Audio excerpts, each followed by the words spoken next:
Hello and welcome to Carol Ash Inside Bikes. Triumph Street Triple range has been around since 2007 and it has changed over the years. Originally it was basically just the naked Daytona 675, but this latest model is the 765 engine, and that's the engine that Triumph uses in Moto2. They're the Moto2 official engine partner, so effectively you could say that this is a race-bred engine. Now, of course, this is a road bike, it's not a race bike. In the range of Street Triples now there are three models. There's the Street Triple R, this bike. You have the Street Triple RS, which is a slightly more tracky, faster version.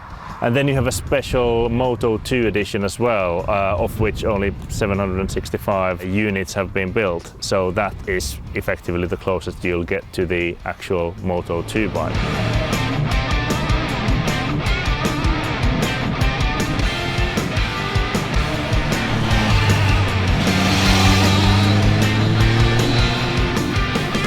So what this Street Triple R is the most road-oriented of the Street Triple bikes in the range. It's still not a plotter by any means. It's got that triple engine, 765cc, liquid-cooled, and it produces about 118 brake horsepower, 80 Newton-meters of torque. So it's a very, very powerful engine for a bike this size. The bike is quite compact, and the acceleration is immense. The power curve is very linear. Power just builds on really beautifully. You ride the bike, it doesn't feel like it ever needs any more power than what it has.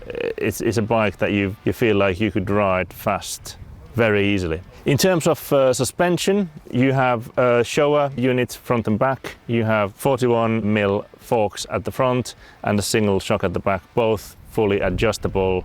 The settings, as it comes, it's on the sporty side, but it's very pleasant. You can ride it really fast. Even in the corners, the suspension deals with bumps pretty well, even when you're leant over. I had almost a situation there earlier when I went around the corner and found a bump in the middle of the road, but the suspension pretty quickly just settles everything down and off you go again. And it also allows you to corner very accurately and very fast. So it's a very pleasant system to use. Brakes are big Brembo brakes. You have monoblock front calipers there with big discs, so you got a lot of braking power. I was experimenting with the brakes earlier, and you can squeeze the front brake and you can make the front wheel squeal before the ABS kicks in on a dry road in controlled environment, of course. But yeah, there's lots of braking power and really nice feel from the adjustable lever.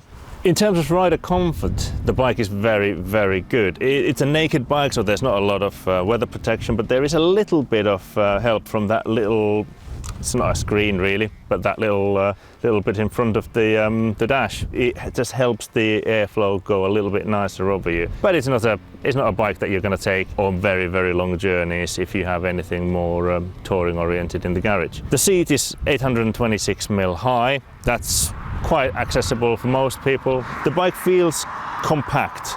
It's a fairly small bike. The bars are wide though, and it doesn't feel cramped. There's plenty of room for your feet and legs, and it's a nice place to be. The seat is reasonably comfortable. The tank is 15 litres, so that kind of reduces your range a little bit as well. So you probably will fill up before you feel too cramped on the bike.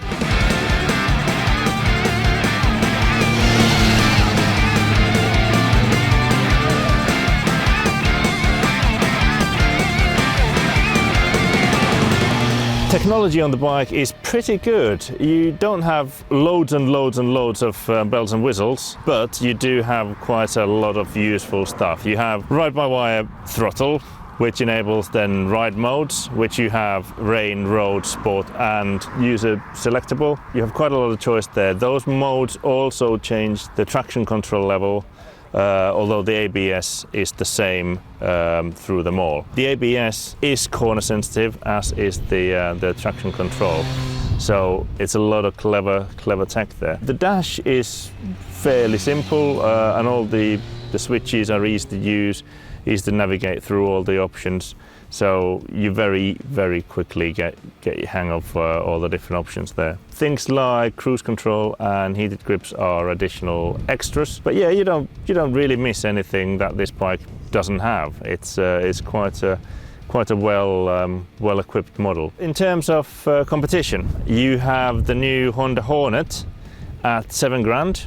You have the venerable Yamaha MT-07 at 7,500, and there's the new Suzuki GSX-8S at $8,000. And this Triumph is more expensive than all of them. The Street Triple R costs £9,595 on the road. So it is more than the competition, but it's also higher spec. It has more power than all of the other bikes in the category, and it has a very high level of spec. You have all the ride modes, you have corner sensitive ABS and traction control. There's a quick shifter which works really nicely, and the build quality is superb, so you do get a lot for your money.